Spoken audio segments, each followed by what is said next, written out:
ప్రభునందు ప్రియమైన దేవుని సంగమ, ప్రభునేసు క్రీస్తు నామములో మీ అందరికీ హృదయపూర్వకమైనటువంటి వందనాలు తెలియజేస్తూ, దేవుని యొక్క మహోన్నతమైనటువంటి శ్రేష్టమైనటువంటి కృపలో, దేవుని యొక్క ప్రేమలో ఈ దినమందు ఇటు రీతిగా ఈ పునరుత్థాన దిన ప్రాతకాలపు ఆరాధనకి మీ అందరినీ కూడా ప్రేమపూర్వకంగా ఆహ్వానిస్తూ ఉన్నాను. దేవుని యొక్క శ్రేష్టమైనటువంటి కృపలో మన ప్రభువును మన రక్షకుడైనటువంటి యేసు క్రీస్తు యొక్క మహోన్నతమైనటువంటి నామమును బట్టి మనమందరం కూడా ఇటు రీతిగా ఈ యొక్క పునరుద్ధాన దిన ప్రాతకాలపు ఆరాధనలో దేవుని మందిర ఆవరణంలోనికి ప్రవేశించి దేవుని నామాన్ని మహింపరిచే భాగ్యాన్ని దేవుడు అనుగ్రహిస్తున్నటువంటి విధానమును బట్టి దేవుని స్తుతిస్తూ ఉన్నా.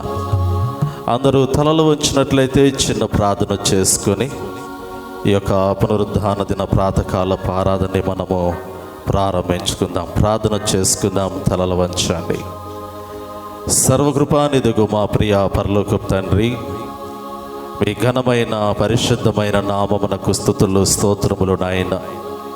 మీ మహా ఉన్నతమైనటువంటి కృపను బట్టి, మీ ప్రేమను బట్టి గడిచిన శిలువ శ్రమల ధ్యానాల్లో, శుభ శుక్రవారపు ఆరాధనలో మీ బిడలమైనటువంటి మేమందరము కూడా ఎంతో భక్తి శ్రద్ధలతో ప్రభా అనుదినము నీ పాదాల చెంతకు చేరి మీ నామాన్ని మహింపరిచేటువంటి భాగ్యాన్ని మీరు దయచేసి ఉన్నారు.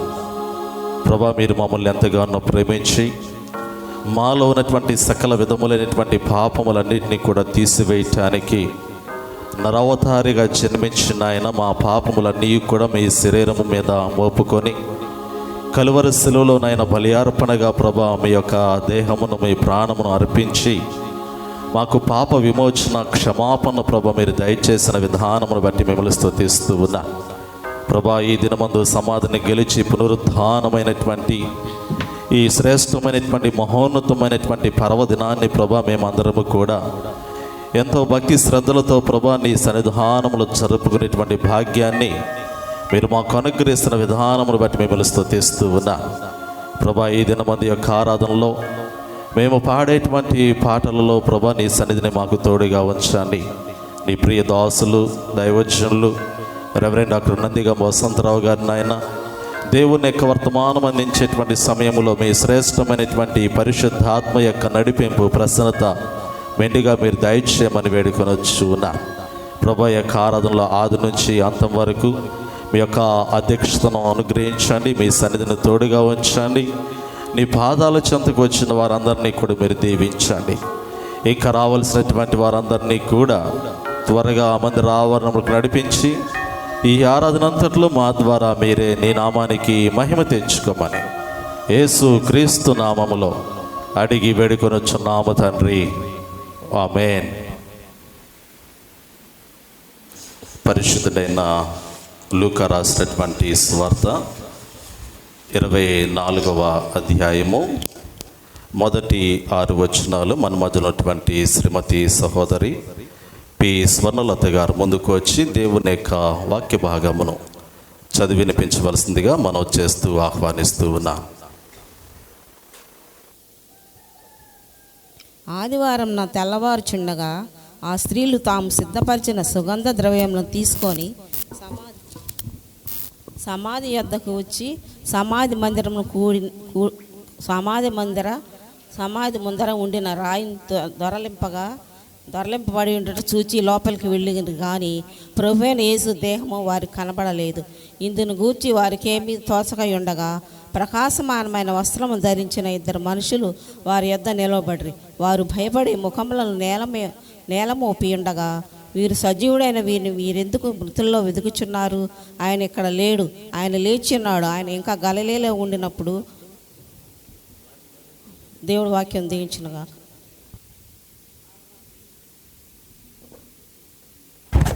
దేవుని యొక్క లేఖన భాగాన్ని చదివి వినిపించిన స్వర్ణలత గారికి ప్రత్యేకంగా వందనాలు తెలియజేస్తూ ఉన్నాను. ఈ సమయంలో దేవుని యొక్క వాక్యాన్ని ధ్యానించుకోవడానికి మునుపు సంగమంతి కూడా లేచి నిలబడి ఉండగా క్వైర్ వారు ముందుకు వచ్చి అత్యాల దేవదనంగా రచించినటువంటి పాట యేసుడు లేచాను వేకువజామున ఆ పాట పాడుతూ మనము దేవుని నామాన్ని స్తుతించుకుందాం, గణపరుచుకుందాం. కోయిర్ వారు ముందుకు వచ్చి యేసుడు లేచాను వేకువ జామున మృతిని జయించి బ్రతికి లేచాను.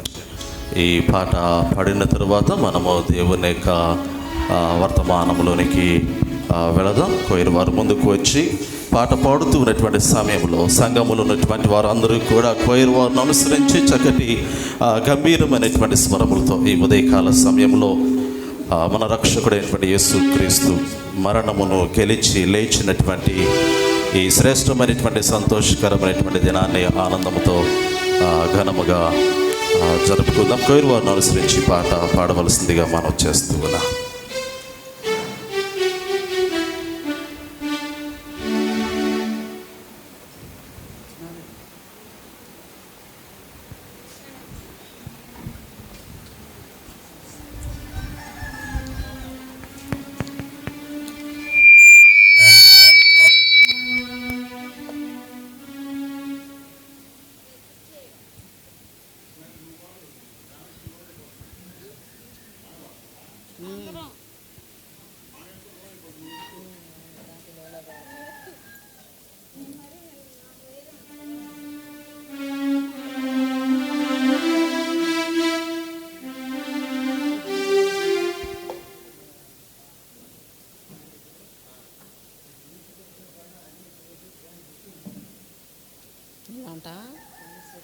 సుడు లేచెన్ వేకువ జామున మృతిని జయించి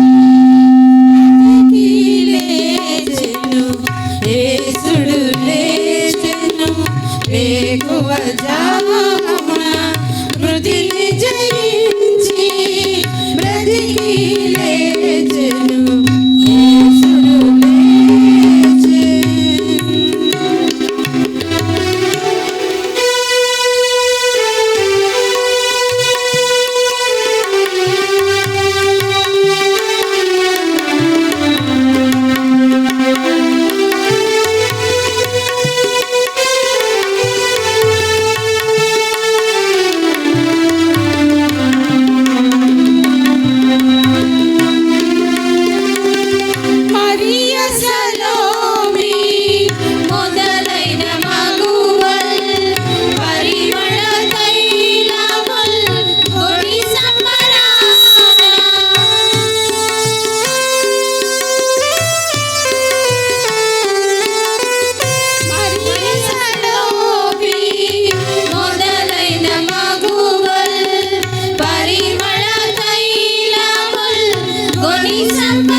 ఈ దినమందు దేవుని యొక్క శ్రేష్టమైనటువంటి వర్తమానం అందించడానికి మన మధ్యలోనికి ప్రియులు, ఆప్తులు, మనందరికీ కూడా ఎంతో సుపరిచితులు రెవరెండ్ డాక్టర్ నందిగామ వసంతరావు గారు మన మధ్యలోనికి రావటం ఎంతో సంతోషకరము.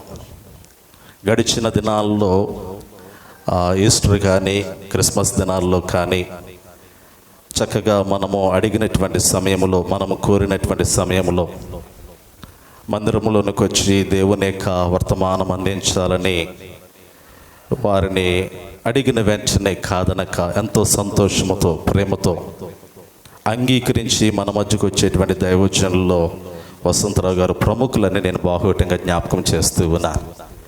నిజంగా వారు మన మీద చూపించేటువంటి ప్రేమ, ఆప్యాయత, అందును బట్టి నేను దేవుని నామాన్ని మహింపరుస్తూ ఉన్నాను. ఈ యొక్క ఈస్టర్ పునరుద్ధాన దిన ప్రాతకాల ఆరాధనలో కూడా దేవుని యొక్క వర్తమానం అందించాలని వారిని కోరినప్పుడు ఎంతో సంతోషంగా అంగీకరించి ఈ దినమంది రీతిగా అందరికన్నా ముందుగా చక్కగా సకాలమునకు సిద్ధపడి సంగమునకన్నా ముందుగా సమయమునకు వారు చెప్పినటువంటి సమయానికి దేవుని మందిరములోనికి వర్తమానం అందించడానికి ప్రవేశించిన విధానాన్ని బట్టి దేవుని స్తుతిస్తూ ఈ సమయంలో వారు వర్తమానం అందించవలసిందిగా ప్రభువు పేరిట మనం చేస్తూ ఆహ్వానిస్తూ ఉన్నాను. ఒకసారి చప్పట్లు కొడదామా? గట్టిగా చప్పట్లు కొట్టి దైవజనులు మనము ఆహ్వానిస్తూ ఈ శ్రేష్టమైనటువంటి సమయాన్ని వారికి అప్పగిస్తూ ఉన్నాను.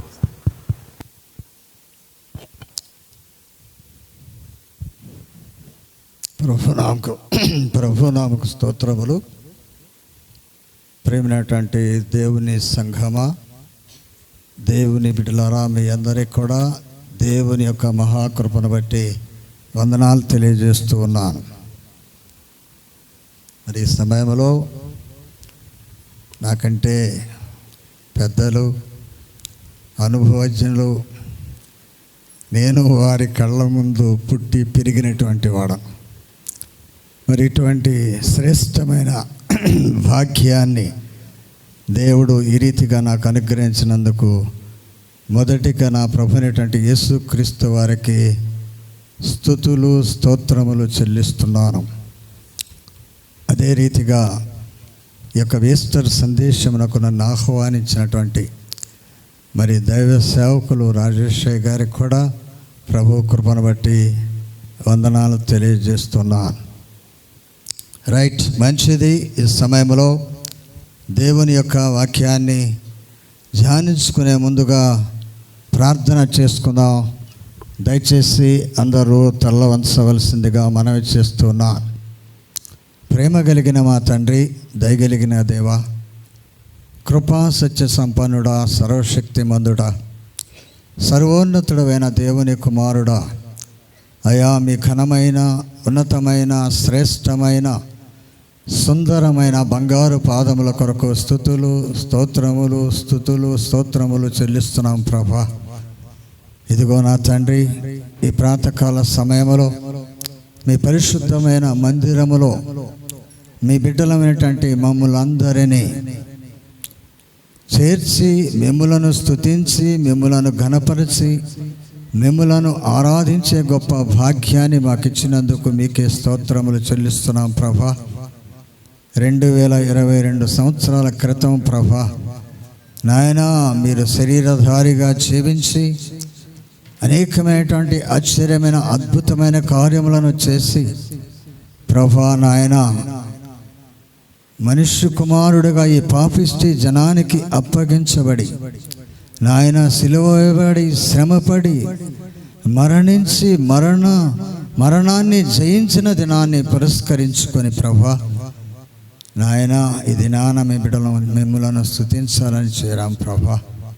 నా తండ్రి, ఆయన మాకందరికీ అర్థమయ్యేటట్లుగా మీ వాక్యాన్ని తెలియజేయండి ప్రభా. మీ వాక్యమును విని మీ వాక్యానుసారంగా నడుచుకునే భాగ్యాన్ని ప్రతి ఒక్కరికి అనుగ్రహించమని, వట్టివాడను, అల్పుడను, అయోగ్యుడైన నన్ను మీ సిలువ సాటున మరుగుపరుచుకొని మాకు అవసరమైనటువంటి సంగతులు బోధించి మీరే ఘనత, మహిమ, ప్రభావములు పొందుకోమని మా ప్రభువును మా రక్షకుడు యేసుక్రీస్తు వారి యొక్క దివ్యనామములో ప్రార్థిస్తున్నాము తండ్రి. ఆమేన్. ఆమేన్ అనే మాట మందిరపు యొక్క గవినలు అదిరిపోయేటట్లు చెప్పాలండి.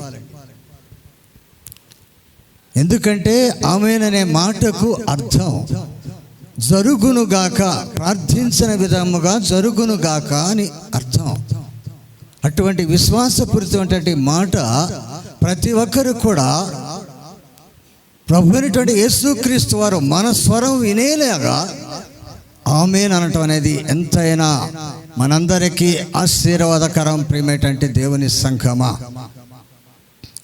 యెషయా గ్రంథము 6వ అధ్యాయంలో మనం చూసినట్లయితే ఆయన అత్యున్నత సింహాసనం మీద ఆసీనుడై ఉన్నప్పుడు ఆ యొక్క కెరీబులు, షరీబులు ఆయనను స్తుతిస్తూ గణపరుస్తూ ఉండగా ఆయన పరిశుద్ధుడు, పరిశుద్ధుడు, పరిశుద్ధుడని ప్రతిగానములు చేయుచుండగా ఏం జరిగిందో తెలుసండి? వ్రాయబడినటువంటి మాటను మనం గమనించినట్లయితే మందిరపు యొక్క గవ్వెనలు అదిరను అని వ్రాయబడింది. మరి మనం ఆమేన్ అనే మాట నాకు కూడా వినపడలా. సో అది మంచిది కాదు. కనుక ప్రతి ఒక్కరు కూడా ఆమేన్ అనే మాట దేవుడు మన స్వరాలను వినేటట్లుగా చేయాలని ప్రభువును బట్టి మిమ్మల్ని ప్రేమపూర్వకంగా వేడుకొనుచున్నాను. రైట్, మంచిది. ఈ సమయంలో వాక్య సందర్భాన్ని మనము ధ్యానము చేసినట్లయితే లేక ఆలోచన చేసినట్లయితే అక్కడ కొందరు స్త్రీలు సమాధి దగ్గరకు వెళ్ళారు.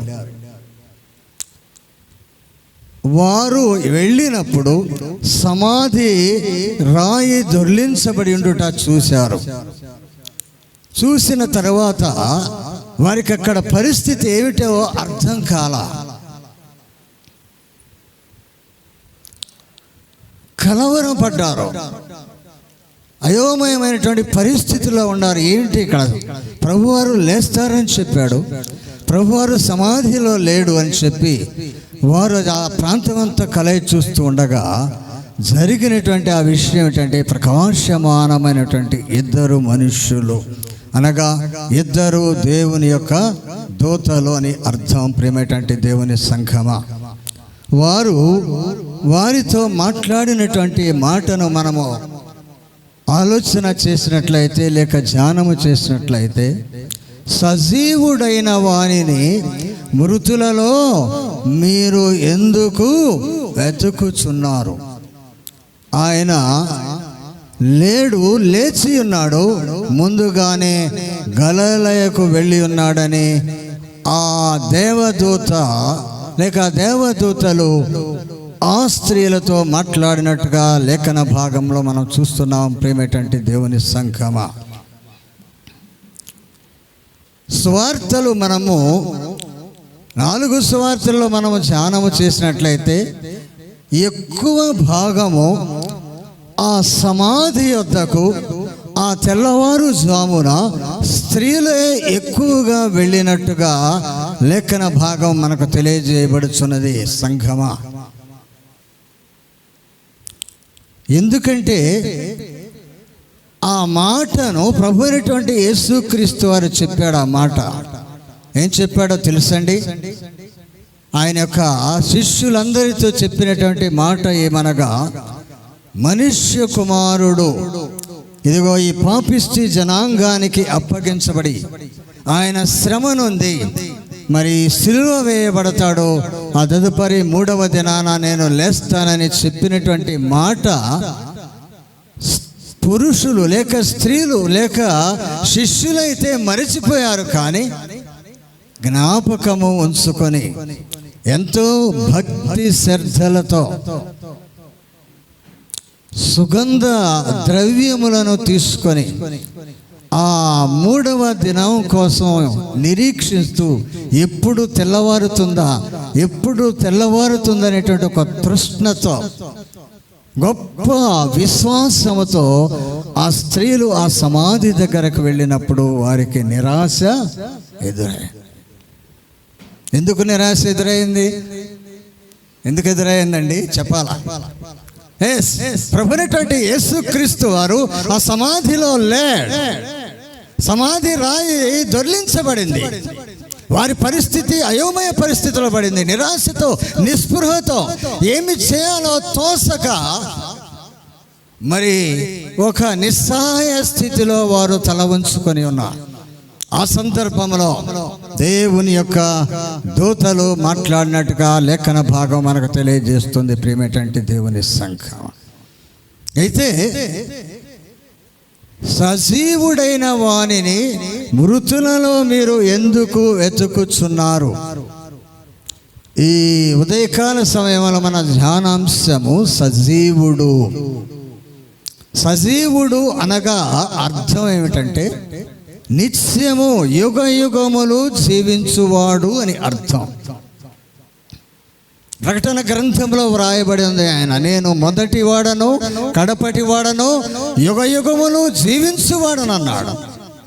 కనుక ఆయన నిన్న నేడు నిరంతరము ఉన్నవాడు ఆయన. అయితే ఈ సమయంలో ఈ యొక్క లోకం ఆయనను మృతుడని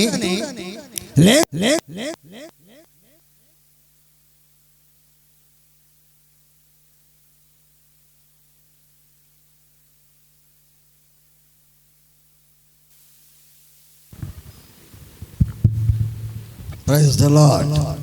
Praise the Lord.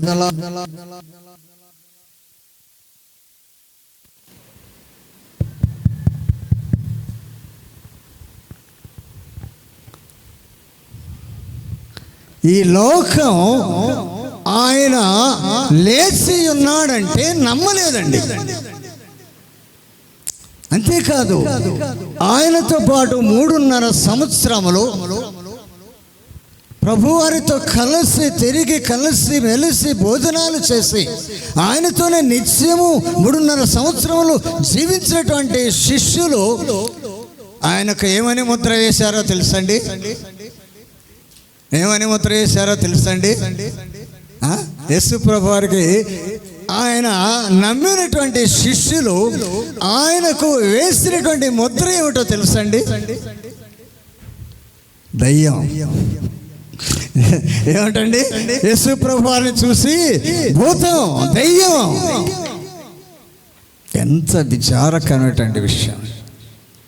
స్త్రీలు కూడా భయపడుతూనే ఉన్నారు, కానీ పైకి ధైర్యం ఉన్నట్లుగా నటిస్తారు. ఏది ఏమైనప్పటికీ వారి యొక్క నిరీక్షణ చాలా మెచ్చుకోదగలసింది. వారి యొక్క విశ్వాసము ఎంతైనా సరే గొప్పదే.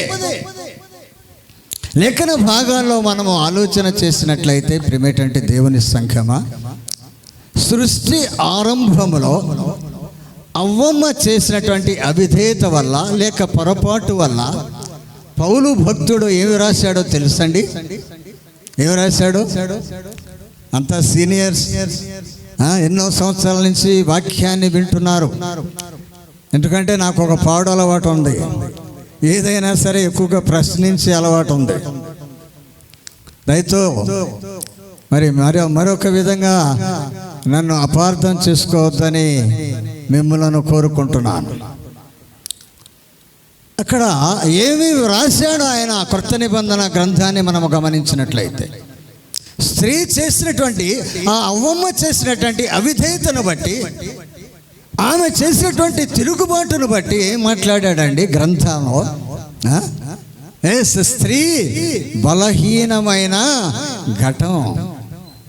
ఎందుకంటే పురుషుడైన ఆదాము దేవుని యొక్క ఆజ్ఞను తిరస్కరించలేదు, కానీ ఈమె తిరుగుబాటు చేసింది. కాబట్టి స్త్రీ యొక్క ఆ సాతాను యొక్క కుయుక్తిలో పడిపోయి వాడి మాట విని ఆ పండు తినంది. కాబట్టి స్త్రీ బలహీనురాలన్నాడండి.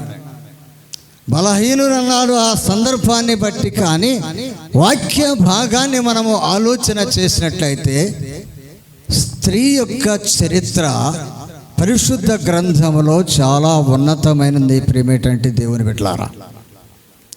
స్త్రీ యొక్క బాధ్యత లేక స్త్రీ యొక్క త్యాగము లేక స్త్రీ యొక్క సమర్పణ గణనీయమైనది, ఎంతో ప్రశంసనీయమైనది ప్రియమైనటువంటి దేవుని సంఘం. ఆ సందర్భంలో ఆయన వ్రాసింది తప్పని నేను తప్పు పట్టలేదు, కానీ ఆ సందర్భాన్ని బట్టి ఆయన మాట రాశాడు. కానీ లేఖన భాగాల్లో ధ్యానించినట్లయితే స్త్రీ పాత్ర చాలా ఉన్నతమైంది ప్రియమైనటువంటి దేవుని సంఘమా. ఆ యొక్క సువార్తలన్నిటిలో కూడా మనము జాగ్రత్తగా చదివినట్లయితే స్త్రీలే సమాధి వద్దకు వచ్చినట్లుగా లేఖన భాగం మనకు తెలియజేయుచున్నది. కనుక స్త్రీ యొక్క పాత్ర ఉన్నతమైందని చెప్పవచ్చు ప్రియులారా. గమనించండి, స్త్రీయే లోకరక్షకుడు అనేటువంటి యేసు క్రీస్తు వారిని తన యొక్క ఆ హృదయములోనికి లేక ఆయన యొక్క గర్భములోనికి ఆహ్వానించని పక్షములో ప్రభువైనటువంటి యేసు క్రీస్తు వారు ఈ లోకములో ఉద్భవించటం అనేది జరిగేది కాదు.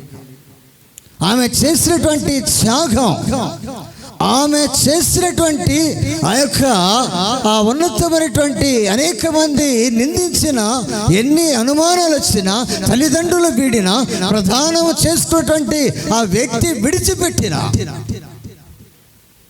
ప్రభు అయినటువంటి యేసు క్రీస్తు వారు నా గర్భములో జన్మించటం అనేది నా జీవితానికి ధన్యకరమైనటువంటి విషయం అని ఆ స్త్రీ తన జీవితాన్ని త్యాగం చేసిందండి. ఎవరామె? మరియా. అలాగే పునరుద్ధానుడైన ప్రభు అయినటువంటి యేసు క్రీస్తు వారిని మొట్టమొదటిగా చూసింది స్త్రీయే. శిష్యులు వచ్చారు, చూశారు, వెళ్ళిపోయారు. ఎందుకు? ఆయన లేవటం అనేది అసాధ్యం అనుకొని వారిని అన్నారు, మీకు వెర్రి పట్టిందన్నారు. 2-3 సంవత్సరాల క్రితం అంశం అప్పుడే ఆ యొక్క మాట, వీరి మాటలు వారి దృష్టికి వెర్రి మాటలుగా అగపడినని వ్రాయ.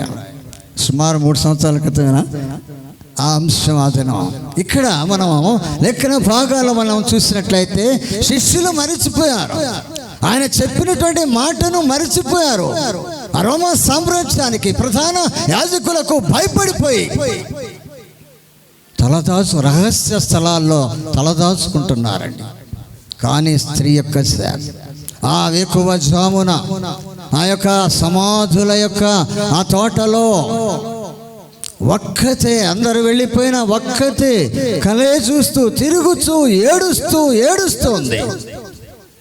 ఆమె యొక్క కన్నీటిని బట్టి, ఆమె యొక్క ప్రేమను బట్టి ఆమెకు ప్రభు అయినటువంటి యేసు క్రీస్తు వారు మొట్టమొదటిగా కనపంచారు. అలాగే కాదు, నిద్రపోవచ్చినటువంటి శిష్యులకు నేను లేచానని చెప్పమని చాటించే భాగ్యం కూడా స్త్రీకే అప్పగించాడు. అలాగే ప్రభు అయినటువంటి యేసు క్రీస్తు వారు ఆ యెరూషలేము వీధులలో ఆ శిలువ మానును ఆయన భుజం మీద వేసుకొని తిరుగుతూ ఉన్నప్పుడు ఆయన రక్తము ఏరులై ధారలై కారుచున్నటువంటి సందర్భంలో యెరూషలేము స్త్రీలు రొమ్ము కొట్టుకొని ఏడ్చారండి. ఎంత స్త్రీ పాత్ర ఎంత ఉన్నతమైనదో ఈ ఉదయకాల సమయంలో ఆలోచన చేయండి ప్రియమైనటువంటి దేవుని సంఘం. ఆలోచన చేయవలసిన చాలా అవసరం. అటువంటి స్త్రీలు దేవునికి మహిమకరంగా, దేవుని యందు భయభక్తులుగా, ఎంతో భక్తి శ్రద్ధలతో కుటుంబాన్ని కట్టుకోవాల్సింది కూడా స్త్రీలే. ఆలోచన చేయండి, ఈ ఉదయకాల సమయంలో ఇల్లు కట్టాలన్న స్త్రీయే, ఓడబీకాలన్నా స్త్రీయేనండి. జ్ఞాని అయినటువంటి సొలొమోను మాట్లాడతాడు కదా సామెతల గ్రంథంలో, జ్ఞానవంతురాలు తన ఇల్లు కట్టును, మూఢురాలు తన ఇల్లు ఓడబీకును. మూర్ఖురాలు, మూఢురాలు అయినటువంటి జ్ఞానము లేనటువంటి యెజబెలు రాణి తన కుటుంబాన్ని శాపగ్రస్తం చేసుకుంది. జ్ఞానవంతురాలు పరిశుద్ధ గ్రంథములో శారా, రెబ్కా అనేక మంది స్త్రీలున్నారండి, కుటుంబాలను కట్టుకున్నారు. వాస్తవంగా ఈ యొక్క పరిశుద్ధ మందిరములో ఈ బలిపీఠము ఎదుట ఈ రీతిగా నిలబడి దేవుని వాక్యాన్ని ప్రకటించడానికి బలమైనటువంటి కారణం స్త్రీయే. ఆమె రక్షించబడి రక్షణ పొంది ప్రభు సన్నిధిలో నన్ను రక్షించుకుంది. లోకములో నామకాంత క్రైస్తవుడిగా జీవించేటువంటి నన్ను ప్రభు సన్నిధికి నడిపించి పాప క్షమాపణ నొంది నా స్థితినంతా ఒప్పింపజేసి నన్ను ప్రభువులో నిలబెట్టింది స్త్రీయే. కనుక ప్రియమైనటువంటి దేవుని సంఘమా, స్త్రీ పాత్ర పరిశుద్ధ గ్రంథములో చాలా ప్రాముఖ్యమైంది. అయితే లేఖన భాగాన్ని మనం చూసినట్లయితే ప్రియమైనటువంటి దేవుని సంఘమా, సువార్తలు అన్నిటినీ కూడా మనము జాగ్రత్తగా ధ్యానం చేసినట్లయితే యేసు ప్రభు వారిని ఆ యొక్క యెరూషలేము ప్రాంత నివాసులు, అలాగే ఆ యెరూషలేముకు సమీపంలో ఉన్నటువంటి గలిలయ, కపెర్నహూం, ఇంకా అనేకమైనటువంటి ఆ ప్రాంతాలన్నీ కూడా యేసు ప్రభు వారు లేచాడంటే నమ్మలేదండి. ఆయన లేచాడు అంటే నమ్మలా. అలాగే శిష్యులు కూడా ఆయన ముందు ప్రత్యక్షమై అనేక రీతిగా అనేకమైన ప్రమాణాలు చేసిన విశ్వసించలా, నమ్మలా. భూతం, దెయ్యమని శిష్య బృందం ఆయనకు ముద్ర వేశారు. ప్రియమైనటువంటి దేవుని సంఘం, ఆయన పునరుత్థానుడైన తరువాత ఎన్ని దినాలు ఆ ప్రాంతాలలో తిరిగాడో తెలుసండి? ఎన్ని రోజులు ఎంతమందికి ప్రత్యక్షమయ్యాడో తెలుసండి? లేఖన భాగాల్లో మనం ఆలోచన చేసినట్లయితే ప్రియమైనటువంటి దేవుని సంఘమా, అపోస్తల కార్యము 1వ అధ్యాయము 3-4 వచనాలు మనం చూసినట్లయితే ఆయన 40 దినాలు యెరూషలేములో అనేకులకు కనపడినాడు అని వ్రాయబడింది. ఎందుకు 40 దినాలు ఆయన యెరూషలేము లేక అనేకమైనటువంటి ప్రాంతాలు తిరగవలసినటువంటి అవసరత ఏమిటి? ఎందుకు వారిని నమ్మించాలి? ఎందుకు ఆయన యొక్క ప్రయాస? ఎందుకు వారు నమ్మలా? అనేకమైనటువంటి రుజువులు చేయవలసినటువంటి పరిస్థితి ఏర్పడింది. నేను ప్రభువుని, నేను మీ రక్షకుడను, యేసును అని చెప్తే ఆయనతో తిరిగినటువంటి శిష్యులు నమ్మలా. కొందరు నమ్మినారు, కొందరు నమ్మలా. సో ఏది ఏమైనప్పటికైనా సరే అందరూ ఒకటే బాణీలో ఉన్నారు. కారణాలు ఏమిటి? వాక్య భాగాన్ని ఆలోచన చేసినట్లయితే 4 ప్రధానమైనటువంటి కారణాలు కనపడుతున్నాయండి. యేసు ప్రభు వారిని నమ్మపోవటానికి, లేక ఆయనను భూతం అనటానికి, లేక ఆయన యెరూషలేము ప్రాంతములంతా తిరిగి 40 దినాలు శ్రమపడి తన్ను తానుగా రుజువు చేసుకోవటానికి, తను తానుగా అనేకమైనటువంటి ప్రమాణాలు చేయటానికి ప్రధానమైనటువంటి కారణాలు 4 ఉన్నాయి. ప్రియమైనటువంటి దేవుని సంఘమా, నెంబర్ 1, మొదటిగా ఆలోచన చేసినట్లయితే 1 యూదులు చేసినటువంటి దుష్ప్రచారం. నెక్స్ట్ రెండవదిగా గమనించినట్లయితే యేసు ప్రభువుతో తిరిగినటువంటి శిష్యులు ఆయనను ఎందుకు గుర్తుపట్టలా? నెంబర్ 3, మూడవదిగా ఆలోచన చేసినట్లయితే శిష్యులలో బాధ్యత లేకపోవటం. నెంబర్ 4, నాలుగవదిగా గమనించినట్లయితే లేఖనములో నమ్మకపోవటం. 4 ప్రధానమైనటువంటి కారణాలు పరిశుద్ధ గ్రంథములో పరిశుద్ధాత్ముడు మన కొరకు దాచి ఉంచాడు. గమనించండి, ప్రశ్న పరిశుద్ధ గ్రంథంలోనే ఉంటుంది, ఆన్సర్ కూడా పరిశుద్ధ గ్రంథంలోనే ఉంటుందండి. జాగ్రత్తగా వాక్య భాగాన్ని చదివినట్లయితే, భక్తిపూర్వకంగా దాన్ని స్మరించినట్లయితే, శ్రద్ధతో దానిని వెతికినట్లయితే ప్రశ్నకు జవాబు పరిశుద్ధ గ్రంథంలోనే ఉంటుందని మీ అందరికీ ప్రేమపూర్వకంగా తెలియజేస్తున్నాను. ప్రేమేటంటి దేవుని సంఘం, మొదటి కారణము యాజకులు దుష్ప్రచారం చేశారు. ఏమి దుష్ప్రచారం చేశారో లేదండి. మత్తయి సువార్త 28వ అధ్యాయము 2వ వచనంలో మనం చూసినట్లయితే అక్కడ పరలోక ఇదిగో ప్రభుదూత పరలోకం నుండి దిగివచ్చి రాయి పొర్లించి దాని మీద కూర్చుండెను. అప్పుడు మహాభూకంపము కలిగెను. ఆ దూత స్వరూపము మెరుపు వలె ఉండెను. అతని యొక్క వస్త్రములు హిమమంతా తెల్లగా ఉండెను. అతనికి భయపడి కావలి వారు వణికి చచ్చిన వారి వలె ఉండిరి. ప్రియర గమనించండి వాక్య భాగాన్ని. పరలోకము నుండి దేవుని దూత దిగి వచ్చింది. దిగి వచ్చాడు. దూతకి స్త్రీనామమే ఉపయోగించాలి, పురుషలింగం, స్త్రీలింగం కాదండి. దూత పరలోకము నుండి దిగి వచ్చి ఆ రాయను దొర్లించి వేశాడు. దయచేసి యవనస్తుల కుర్చీలో చేస్తాడు త్వరగా. జీవనదిని నా హృదయములో ప్రవహింపచేయుమయా. జీవనదిని నా హృదయములో జీవనింపజేయుమయా. దయచేసి త్వరగా కూర్చోండి, త్వరగా రావాలి. యవనస్తులందరూ కూడా ముందుకు వచ్చి కూర్చోండి. పెద్దవాళ్ళు వస్తూ ఉన్నారు, వాళ్ళకి అవకాశం ఇవ్వండి. మొదటి కారణము, దానికి ఆన్సర్ కూడా ఇక్కడ వ్రాయబడి ఉంది. ఎందుకు? దుష్ప్రచారము యాజకుల వల్ల, ప్రధాన యాజకుల వల్ల జరిగిందండి. వాక్య భాగాన్ని ఆలోచన చేసినట్లయితే ప్రేమేటంటి దేవుని సంఘమా, ఆయన ఆ సమాధిలో మరి ఉంచబడిన తర్వాత, సమాధి చేయబడిన తర్వాత ఆ యొక్క యాజక బృందం లేక సైనిక పటాలం రోమా గవర్నర్ దగ్గరికి వెళ్ళింది. ఆ నయవంచకుడు మరలా ఏదైనా సరే మరి కుయుక్తులతో లేస్తాడేమో అని చెప్పి, దానికి ఏంటంటే మీ ఇష్టం, మీరు ఏదన్నా చేసుకున్నాను. అప్పుడు సమాధికి ఏమేశారే తండ్రి? సీల్, ముద్ర, రోమా సామ్రాజ్యపు ముద్ర వేశారండి.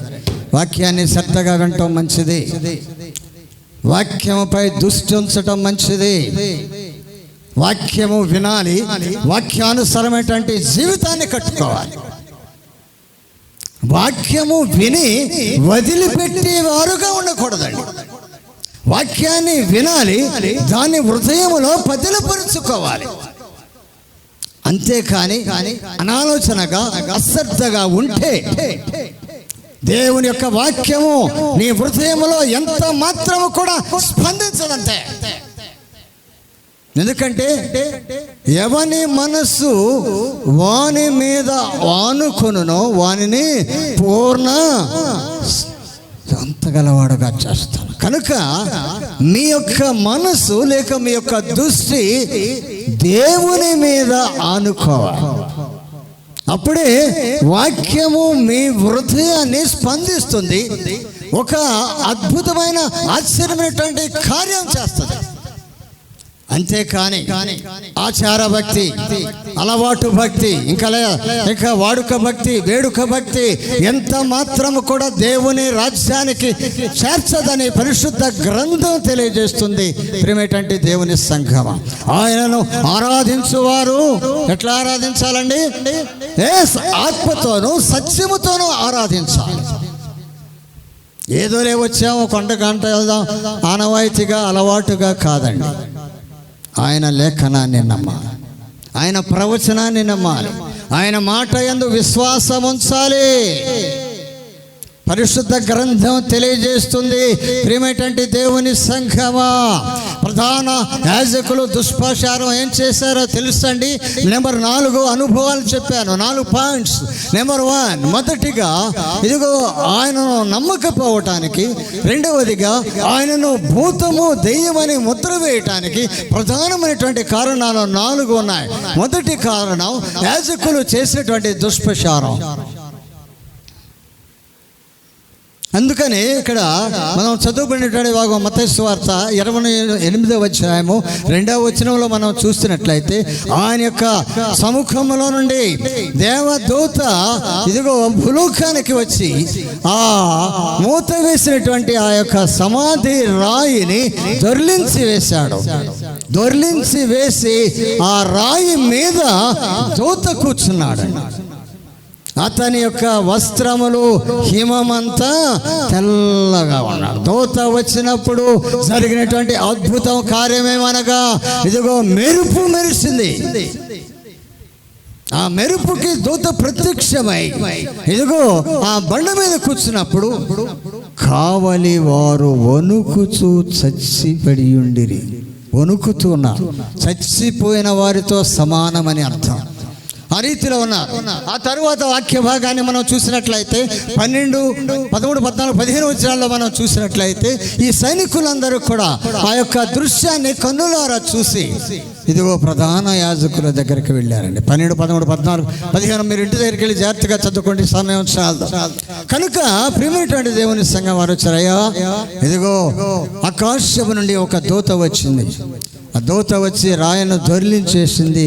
ఆ దూత ప్రకాశమానమైన దగ్గ మెరిసిపోతుంది. మేము వణుకుతూ ఆ ప్రధాన యాజకుల దగ్గరికి వచ్చి ఆ వార్త చెప్పారు. దానికి ప్రధాన యాజకులు ఏం చేశారో తెలుసండి. ప్రధాన యాజకులు వారికి పెద్ద మొత్తంలో ద్రవ్యం ఇచ్చారు. పెద్ద మొత్తంలో ద్రవ్యం ఇచ్చి, మేము పై అధికారులతో సంప్రదిస్తాం కనుక మీరు ఏమీ భయం లేకుండా మేము నిద్రపోవుచుండగా శిష్యులు వచ్చి ఆయనను లేపుకొని తీసుకువెళ్ళారని చెప్పి ప్రచారం చేయండి అని చెప్పి. ఆ ప్రచారము ఆ యొక్క యెరూషలేములో, ఆ యూదులలో నేటి వరకు ఉన్నది. ప్రియమైనటువంటి దేవుని సంఘమా, వాక్యాన్ని ధ్యానము చేయటం అనేది ఎంతైనా అవసరం. ప్రియమైనటువంటి దేవుని సంఘం నమ్మలా. ప్రభువారు నమ్మపోవటానికి కారణం, బలమైన కారణం ఈ దుష్ప్రచారమే. అందుకనే పౌలు భక్తుడు మొదటి దెస్సలోనికి రాసిన పత్రిక 14వ వచనం, మొదటి నుంచి 2 వచనాలు, 14వ వచనం చూసేటట్టు అక్కడ అంటాడు, క్రీస్తు మృతి పొంది తిరిగి లేచినని మనము నమ్మిన ఎడలా అన్నాడండి. అంటే అర్థం నమ్మనా. ఆ దశలేని సంఘంతో మాట్లాడుతున్నాడు. సహోదరులారా, నిరీక్షణ లేని ఇతరుల వారే నిద్రించిన వారి గురించి మీకు తెలియకుండా మాకు ఇష్టము లే. కనుక క్రీస్తు మృతి పొంది తిరిగి లేచినని మనము నమ్మిన ఎడలా అంటే అర్థం నమ్మలా ఆ దినాల్లో. అందుకనే ఆయన అంతా 40 దినాలు శ్రమ పడటానికి కారణం ఆ నమ్మం లేకపోవటం వల్లే. నెక్స్ట్ రెండవ పాయింట్ మనం చూసినట్లయితే, శిష్యులు ఆయనను గుర్తుపట్టలేదండి. శిష్యులే కాదు, స్త్రీలు కూడా ఏదో భయంకరనే ప్రభు అని అనుకున్నారు, కానీ వారికి కూడా అపనమ్మిక. స్త్రీలు కూడా ముందు భయపడిపోయారు. శిష్యులు కూడా ఆఖరిగా ఆయన అనేక పర్యాయాలు కనపడ్డాడు. శిష్యులంతా తలుపులు వేసుకొని ఉండగా, ఎందుకు తలుపులు వేసుకొని ఉన్నారండి? ప్రధాన యాజకులకు భయపడిపోయారు. ఏం జరుగుతుందో అనాథలుగా మిగిలిపోయారు శిష్యులు. అందుకని ప్రభు అయినటువంటి యేసుక్రీస్తు వారు శరీరధారిగా ఉన్నటువంటి దినాలలో ఒక మాట అన్నాడు. యోహాను సువార్త 14వ అధ్యాయం 18వ వచనంలో మనం చూసినట్లయితే, మిమ్మును అనాథులుగా విడువను, మీ యొద్దకు వత్తును, నేను వస్తానన్నాడండి. మిమ్ములను అనాథులుగా నేను విడవనన్నాడు. అనాథులైపోయారండి. శిష్యులంతా ఏమి తోచక ఏమి చేయాలో దిక్కు తోచినటువంటి పరిస్థితుల్లో జీవిస్తున్నారు. యేసు ప్రభువారు ఆయన శిష్యులతో ఉన్నంత కాలం శిష్యులు ఏం చేశారని తెలుసండి? ప్రధాన యాజకులు ఎదుట కాలర్ ఎగరేశారండి. అతిశయించారు. దేన్ని బట్టి? ప్రభువుని బట్టి అతిశయించారు. మా పక్షాన మా ప్రభు ఉన్నాడు, మీకు మేమెవరికి భయపడాల్సిన పనిలే. అంత ధైర్యంగా మరి దేవుడు చేసిన కార్యాలు కూడా, దయ్యములను కూడా శిష్యులు వెళ్ళగొట్టారండి. అటువంటి శిష్యులు రహస్య స్థలాల్లో దాగి ఉండగా ప్రభువారు ప్రత్యక్షమయ్యాడు. భూతం, ప్రభువారు అన్నాడు, ఏంటి భూతం అంటాను? ఇదిగో నా చేతులు చూడండి, నా ప్రక్కలో పొడిచినటువంటి గాయాన్ని చూడండి, నా పాదాలు చూడండి, నాకున్నటువంటి ఈ దేహము భూతానికి ఉండవు అని చెప్పాడు. చెప్పినప్పటికీ 4 సువార్తలు మనం చదివినట్లయితే ఎంత మాత్రము కూడా స్థిరమైన మనసు లేదండి. గుర్తుపట్టలేకపోయారు. సో గుర్తుపట్టలేకపోవటానికి గల కారణం, 2వ కారణం, అందరూ యెరూషలేము నివాసులందరూ కూడా భయభ్రాంతులైపోయారు.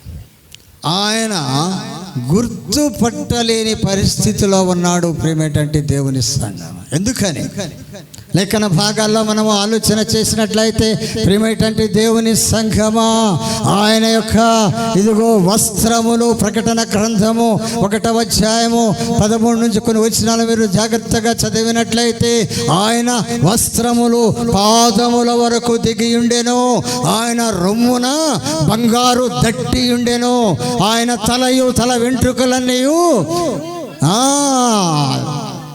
హిమమంత ధవళముగా తెల్లగా దగ మెరిసిపోతున్నాడండి ప్రభు అయినటువంటి యేసుక్రీస్తు. దైవజనుడైనటువంటి మోషే సినాయి పర్వతం నుంచి దిగినచ్చినప్పుడు ఆయన ముఖాన్ని ఇశ్రాయేలు ప్రజలు చూడలేకపోయారండి. ఏమన్నారు? చూడలేకపోయి ఏమన్నారు? మోషే, మీ ముఖాన్ని మేము చూడలేకపోతున్నాం కనుక నీ ముఖం మీద ముసుగు వేసుకో.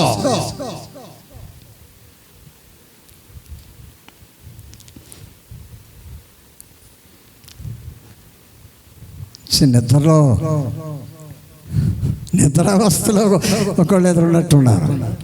చెప్తా ఉంటాను కదా, నాకు ఒక పౌడలవటం ఉంది. నిద్రపోయే వాళ్ళని లేకపోతే విజయ వాళ్ళని మేలుకొలిపే లక్షణం కూడా నా దగ్గర ఉంది. ఎందుకంటే వాక్యం దొరకని దినాలు రాబోతున్నాయండి. ఆల్రెడీ వచ్చాయి. మొన్న కరోనా పరిస్థితులు ఏమైందండి? మందిరాలు తెరవబడ్డాయా? లే, ప్రకటించడానికి వీళ్ళే. మీరు ఏదైనా ఉంటే ఛానల్లో మాట్లాడండి, టీవీలో మాట్లాడండి అన్నారు. కానీ ఎక్కడో కూడా మాట్లాడటానికి సమావేశం గుంపులుగా కూడి మాట్లాడటానికి వీల్లేదన్నారు. ఎందుకంటే వాక్యము దొరకని దినాలు ఇర్మియా ఆమోసు గ్రంథంలో ఉన్నాయి. అటువంటి దినాలు ఇంకా ఎన్నో వస్తున్నాయి కనుక వాక్యాన్ని వినాలి, వాక్యాన్ని హృదయంలో పదిలపరుచుకోవాలి, వాక్యానుసారమైనటువంటి జీవితాన్ని జీవించాలండి. కనుక గుర్తు అక్కడ ఆయన యొక్క మహిమ స్వరూపము. ఆయన ఎప్పుడైతే తన మహిమలో ప్రవేశించాడో తన యొక్క స్వరూపము, తన యొక్క రూపురేఖలన్నీ కూడా మారిపోయాయండి. మోషే ఆ ముసుగు వేస్తేనే నేను చూడలేకపోతున్నా, ముసుగు వేసుకోమన్నారే. మరి ప్రభు వారి యొక్క దివ్య స్వరూపాన్ని చూడటం అంటే మాటలా? ఏమండి? ఆ దివ్య స్వరూపాన్ని చూడబట్టే వారు గుర్తించలేక ఆయనకు దయ్యమని ముద్ర వేసేస్తారు. అంతేకాదు, ఆయన నేత్రములు అగ్ని జ్వాలల వలె ఉండెను, ఆయన పాదములు పుటమిలో వేయబడిన అపరంజిని పోలియుండెను.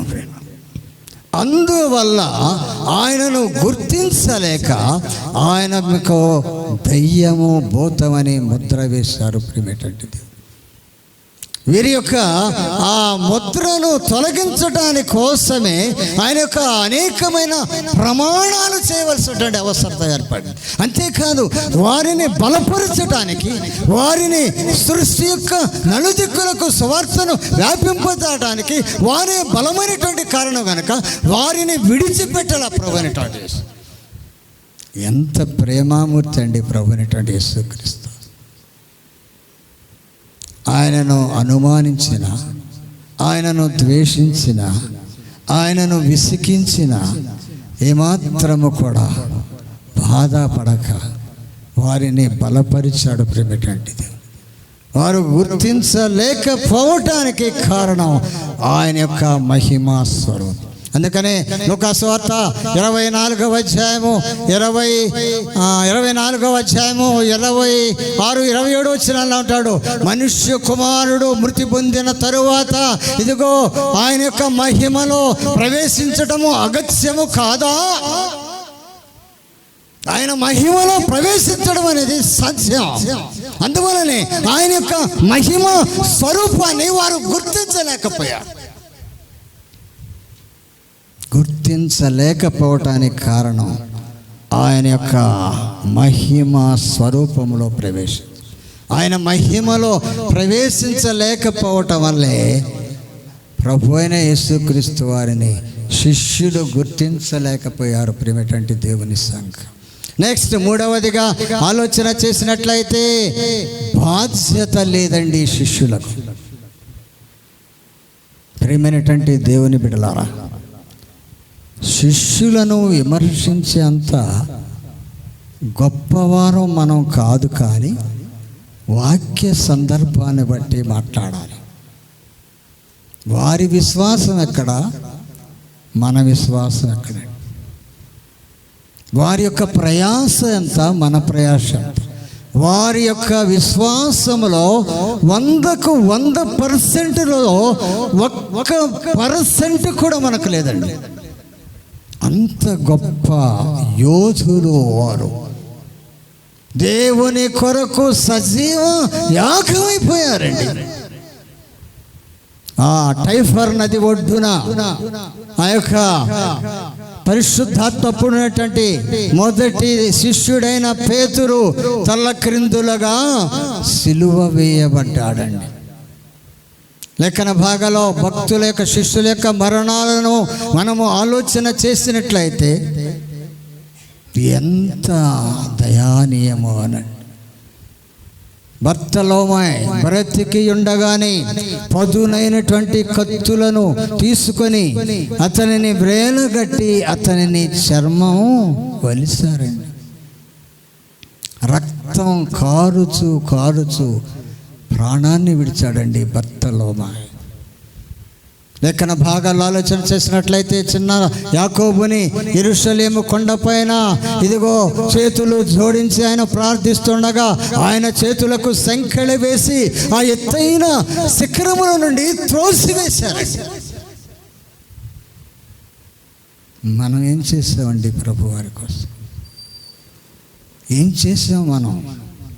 వారి సర్వస్వాలు, వారి యొక్క కలిగినటువంటి సమస్తాన్ని ప్రభు కొరకు విడిచిపెట్టి ప్రభువుని వెంబడించారండి. అంత గొప్ప త్యాగమూర్తులండి శిష్యులు. కానీ సందర్భం, వాక్య సందర్భాన్ని వారు ఆయనకు కావాలి.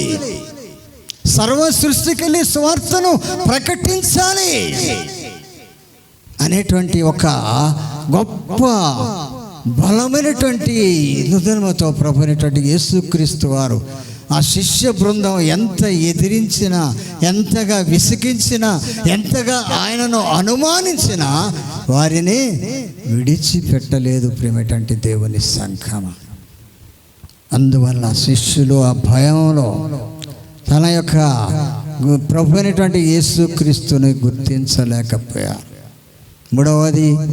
మూడవది బాధ్యత లేకపోవటం. బాధ్యత అవసరం అండి. దేవుని బిడ్డలకైనటువంటి మనకు బాధ్యత అనేది చాలా ప్రాముఖ్యమని పరిశుద్ధ గ్రంథం తెలియజేస్తుంది ప్రియమైనటువంటి దేవుని సంఘం.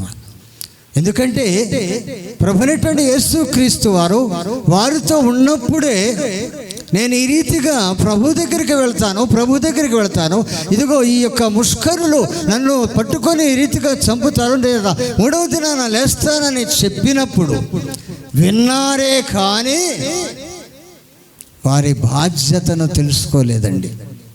ప్రభువా, నీవు ఈ రీతిగా వెళతానంటున్నావు, ఆదర్శనుగా మరి ఆదరణకర్తను పంపిస్తానంటున్నావు, నీవు 3వ దినాన లేస్తానంటున్నావు, మీ యొక్క స్వరూపం ఎలా ఉంటుందని ఒక్క శిష్యుడన్నా అడిగాడండి? ఒక్క శిష్యుడైన వారి బాధ్యత తెలుసుకొని, ప్రభు ఎన్ని దినాలు యోహాను సువార్త దగ్గర 12వ అధ్యాయం కానించి ఆ ఆఖరి దాకా కూడా ప్రభువారు వారి గురించే మాట్లాడాడు. నేను వెళతాను, ఆయన శ్రమను గురించే మాట్లాడు. కానీ ఒక్క శిష్యుడు కూడా, 11 మందిలో ఉన్న ఒక్క శిష్యుడు కూడా, ప్రభువా, నీవు మరణించిన తర్వాత నీవు మరలా మాకు కనపడతానన్నావు, నీవు ఏ రూపంలో ఉంటావు, నీ స్వరూపం ఏమిటి, మీ మహిమ ఏమిటి అని చెప్పి ఒక్క శిష్యుడు కూడా బాధ్యత పూర్వకంగా అడగలేదండి. బాధ్యత చాలా ప్రాముఖ్యం ప్రియమైనటువంటి దేవుని సంఘమా. లేఖన భాగాలను మనం ఆలోచన చేసినట్లయితే సంఖ్యాకాండము 27వ అధ్యాయము 15 నుంచి కొని వచ్చిన 20 దాకా చదివినట్లయితే ఇక్కడ దైవజనుడైనటువంటి మోషే బాధ్యత కలిగి మాట్లాడుతున్నాడు. ప్రియమైనటువంటి దేవుని సంఘమా, ఎంత బాధ్యత చెప్పడానికి లేదు. అక్కడ 6 లక్షల ఇశ్రాయేలు యొక్క సైన్య సమూహాన్ని ఆ ఐగుప్తి దాస్యత్వము నుండి పాలు తెనలు ప్రవహించేటువంటి వాగ్దాన భూమికి నడిపించాలి. ఆయన వృద్ధాప్య దశలోనికి వచ్చాడు. వృద్ధాప్య దశలోనికి వచ్చినప్పుడు ప్రభువారిని అడుగుతున్నాడు. చదవండి అక్కడ సంఖ్యాకాండము 27వ అధ్యాయం 15.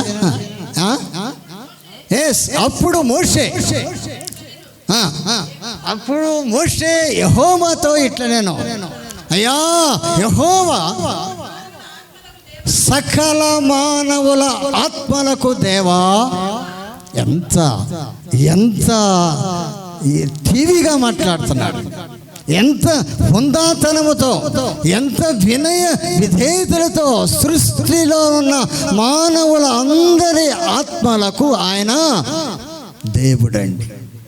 ఒక క్రిస్టియన్ లేక ఒక మతానికి లేక ఒక కులానికి ఆయన అందరి సృష్టిలో ఉన్న సకల మానవుల ఆత్మల దేవా. అయ్యా, ఈ సమాజము కాపరి లేని వలె గొర్రెల వలె ఉన్నారు. ఈ సమాజము మీద అయ్యా, ఈ సమాజము మీద ఒకరిని నియమించమంటున్నాడు. దైవజనుడైనటువంటి మోషే వృద్ధాప్య దశలోనికి వచ్చాడు. ఈ సంఘాన్ని, ఈ సమాజాన్ని ఇశ్రాయేలులో నడిపించాలి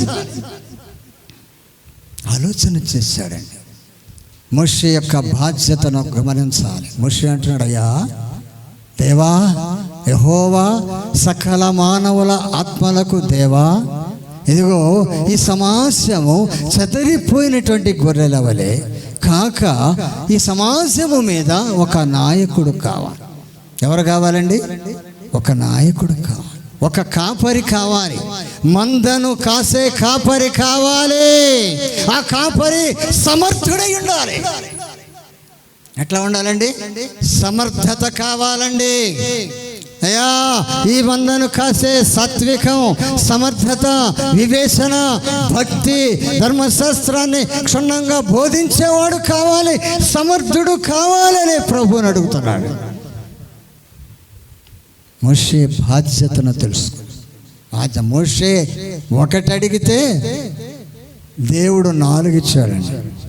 ఏమన్నాడు మోషే దగ్గర? అంటాడు, ఇదిగో నూను కుమారుడైనటువంటి యెహోషువను అభిషేకించు, అతడు ఆత్మ కలిగిన వాడు.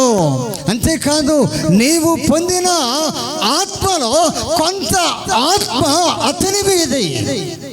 అంతేకాదు, యాజకులు మీరందరూ కూడా చేతులెత్తి ప్రార్థన చేయండి, అభిషేకించండి. దైవజనుడు చేతులుంచి ప్రార్థన చేయటం అనేది ఒక క్రమం అండి. బైబిల్ చెప్పేటువంటి క్రమం.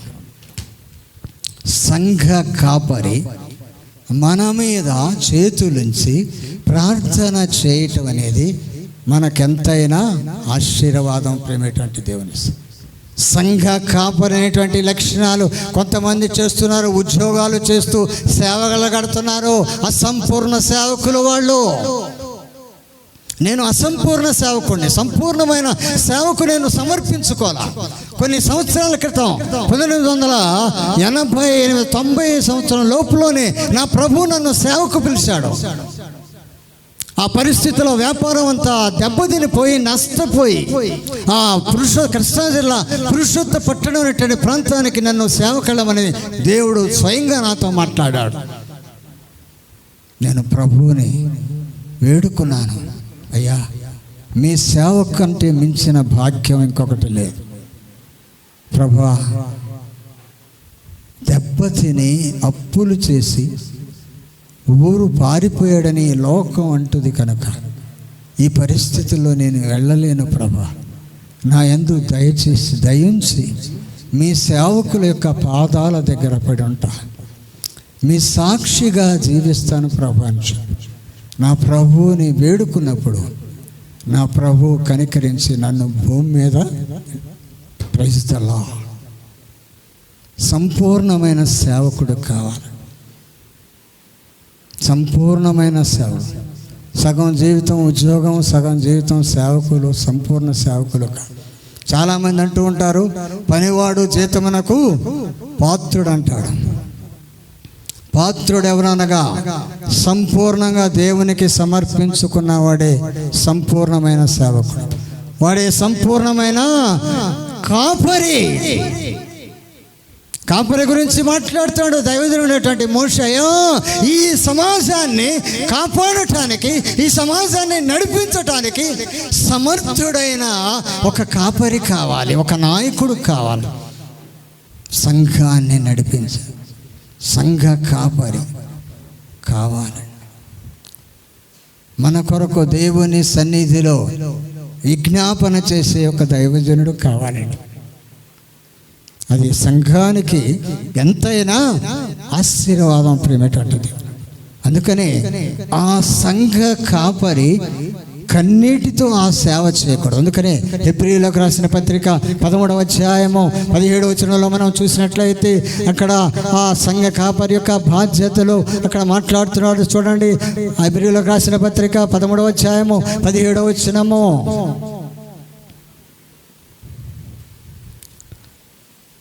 మీ పైన నాయకులుగా ఉన్నారు. మీ పైన నాయకులుగా ఉన్నవారు లెక్క అప్పజెప్పవలసిన వారి వలె మీ ఆత్మలను కాయుచున్నారు. వారు దుఃఖముతో ఆ పని చేసిన ఎడల ఎవరికి నిష్ప్రయోజనం అండి? మనకు నిష్ప్రయోజనం.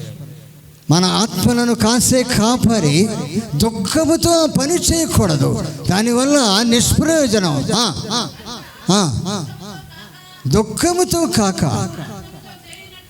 ఆనందముతో చేయనట్లు వారి మాట విని వారికి లోబడి ఉండుడి. ఎవరికి లోబడి ఉండాలి? దైవజనునికి. దైవజనుని యొక్క మాట వినాలి, దైవజనునికి లోబడి ఉండాలి. ఎందుకనండి? మన ఆత్మలను కాసే కాపరి. మన ఆత్మలన్నిటికీ దేవుని యొక్క సముఖములో జవాబుదారి ఆయన. కనుక ఆయన ఈ యొక్క సేవా భారాన్ని దుఃఖముతో చేయటం వల్ల నిష్ప్రయోజనం. అది మనకు క్షేమం కాదు, మనకు ఆశీర్వాదం కాదు. కనుక అది ఆ సేవకుడు లేక సంఘ కాపరి లేక ఆ నాయకుడు ఆనందంతో చేయాలి. ఆనందంతో చేయాలంటే మనం ఏం చేయాలి? ఏమండి?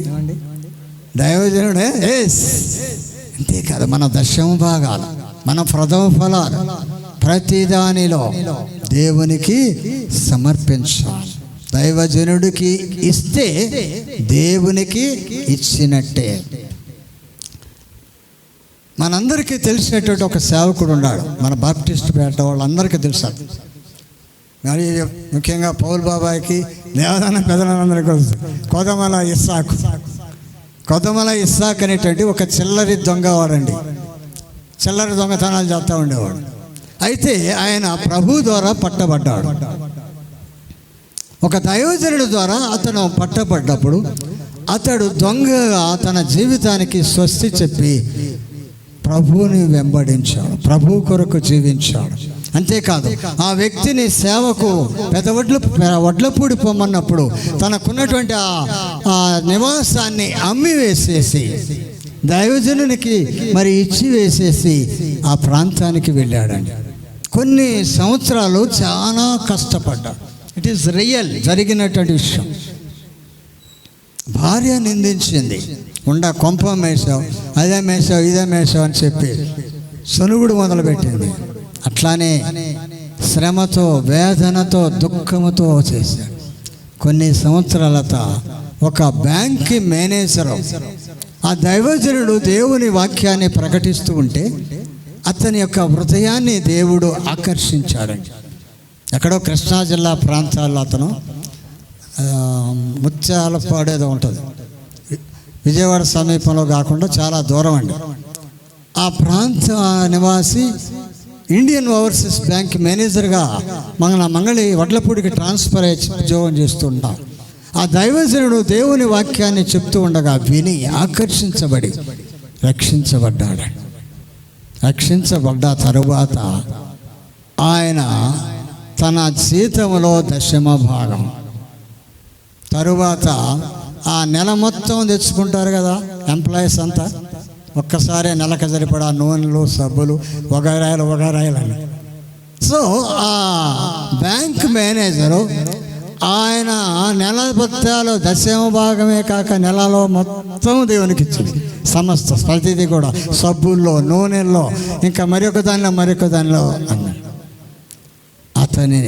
అతని మీద దైవజనుడు చేతులెత్తి ప్రార్థన చేయటం వల్ల అతడు ఉన్నతమైనటువంటి స్థితిలోకి ప్రజెంట్ రిటైర్మెంట్ అయ్యి ఆ యొక్క స్వగ్రామంలోనే సేవ చేస్తున్నాడండి.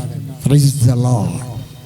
అంటే దైవజనుడు సంఘ కాపరి దుఃఖముతో కాక ఆనందముతో సేవ చేయాలి. రాజైన హిజ్కియా కాలాన్ని గమనించినట్లయితే హిజ్కియా కాలములో దేవుని మందిరము 10వ భాగాలతో, ప్రథమ ఫలాలతో దైవజనుడు తినగా మిగిలింది బస్తాలకెత్తారండి. ఏది ఈ దినాల్లో ఆ దాతృత్వం, ఏదండి దేవునికి ఇచ్చేటువంటి మనస్సు? దేవునికి ఇచ్చిన కొలదిగా మనము ఆశీర్వదించబడతాం. దేవునికి నీతిమంతుని యొక్క బిడ్డలు భిక్షమెత్తుట నేను చూచి ఉండలేదన్నాడు. నీతిమంతులు ఎవరనగా ఎవరైతే యేసుక్రీస్తు వారిని రక్షకుడిగా అంగీకరిస్తారో వారే నీతిమంతులు. చాలామంది అధిక విద్య కలిగిన వారు అంటూ ఉంటారు. ఎవడయ్యా? భక్తుడైన దావీదే అన్నాడు కదా, నీతిమంతుడు ఒక్కడు లేడని. మీరు నీతిమంతులని ప్రగల్భాలు పలుకుతారంట. సో నేను నీతిమంతుడను. ఎందుకనగా క్రీస్తు రక్తంలో నేను కడుగబడ్డాను, క్రీస్తు రక్తము నేను శుద్ధీకరించబడ్డాను, క్రీస్తు యొక్క వస్త్రములను నా యొక్క వస్త్రములను తెలుపు చేసుకున్నాను. యేసుక్రీస్తునందు విశ్వసించిన ప్రతి ఒక్కరూ కూడా నీతిమంతులే. ప్రియమైనటువంటి దేవుని ఇచ్చేవాడు దినదినము వర్ధిల్లుతాడే కానీ దినదినం క్షీణించడని దేవుని వాక్యము సెలవిస్తుంది. దేవుని యొక్క లేఖన భాగాల్లో మనం ఆలోచన చేసినట్లయితే ఇక్కడ బాధ్యతల గురించి మాట్లాడుతున్నాడు దైవజనుడు. మోషే మాట్లాడుతున్నాడు, అయ్యా ఈ యొక్క సమాజాన్ని నడిపించేటువంటి ఒక కాపరి కావాలి, ఆ కాపరి సమర్థుడై ఉండాలి. యెహోషువను ఎంచుకున్నాడు. పరిచారకుడైనటువంటి యెహోషువని ఇదిగో మరి మోషేకి దేవుడు చూపించినట్టుగా మరి సంఖ్యాకాండంలో మనం చూస్తున్నాం ప్రేమేటంటే దేవుని సంఘం. అలాగే యేసు ప్రభు వారి యొక్క శిష్యులు వారు జీవించినట్టు ప్రభువు వారితో ఉన్నంత కాలము కూడా బాధ్యతను విస్మరించారు. వారి బాధ్యతను తెలుసుకోలేకపోయారు. అయ్యా, మీరు మరణించిన తర్వాత 3వ దినాన లేస్తూ ఉంటున్నారు కాబట్టి ఆ స్వరూపం ఎలాగుంటుందని ఒక్క వ్యక్తి కూడా దేవునిని అడిగినట్లేమన్నా గ్రంథంలో ఉన్నాయండి? లే. బాధ్యతను విస్మరించాం. అందుచేతనే ప్రభు వారి యొక్క మహిమ స్వరూపాన్ని గుర్తించలేకపోయారు. ప్రేమేటంటే దేవుని సంఘం, దేవుని బిడ్డలటువంటి మనకు బాధ్యత చాలా ప్రాముఖ్యము, అవసరం. ప్రేమేటంటే దేవుని లేక ఇంకేమండి అండి 4వది లేఖనములు నమ్మాలి. లేఖనములు అనగా పరిశుద్ధ గ్రంథములు ఉన్నటువంటి లేఖన భాగములను మనము నమ్మాలి. ప్రేమేటంటే దేవుని లోకంలో ఎవరో ఏదో చెప్పే మాటలు కాదండి, లేఖన భాగాన్ని నమ్మాలి. గమనించండి, ఈ లేఖన భాగాన్ని మనం ఆలోచన చేసినట్లయితే ప్రేమేటంటే దేవుని సంఘమా, ప్రవక్తలు ప్రవచించిన ప్రతి ఒక్క ప్రవచనము నెరవేర్చబడింది. నెంబర్ 1, లేఖన భాగంలోని ప్రవక్తలు ప్రవచించినటువంటి ప్రవచనములలో మొదటి ప్రవచనం ఏంటో తెలుసండి? దేవుడైన యెహోవా ఏదెను వనములో ప్రవక్తలు వారి దేవుడైన యెహోవా తర్వాత ప్రవక్తలు దావీదు ప్రవక్త, లేక మీకా ప్రవక్త, యెషయా ప్రవక్త, బిలాం ప్రవక్త, అనేక మంది ప్రవక్తలు ప్రవచించిన ప్రవచనము నెరవేర్చబడింది. నెంబర్ 1 ఏమిటండి? ప్రవచనమును నెరవేర్చబడింది. లోకరక్షకుడైన యేసుక్రీస్తు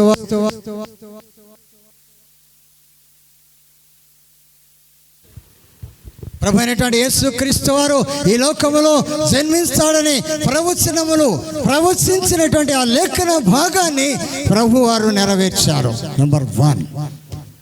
నెంబర్ 2, 2వ లేఖన భాగం. లేఖనములు మనము నమ్మాల్సిందే, నమ్మి తీరాలి అంతే. ఎందుకంటే వాస్తవంగా జరిగేటువంటి విషయాలు ఇవన్నీ కూడా ప్రవక్తలు ప్రవచించినటువంటి ప్రవచనం ప్రకారము లోకరక్షకుడు ఈ లోకములో జన్మించాడు. నెంబర్ 2, 2వదిగా ఏం జరిగిందండి? 2వ ప్రవచనం, 2వ లేఖనం ఏమిటండి? మరణించాడు. లేఖన భాగముల ప్రకారము ప్రవక్తలు ప్రవచించిన ప్రకారముగా ఆయన మరణించాడు. 2వ ప్రవచనం నెరవేరు. నెంబర్ 3, 3వది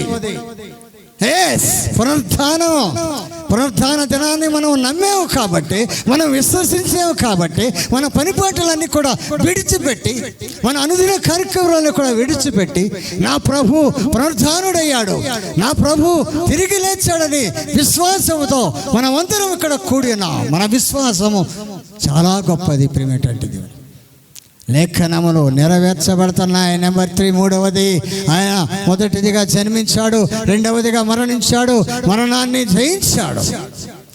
నెంబర్ 4,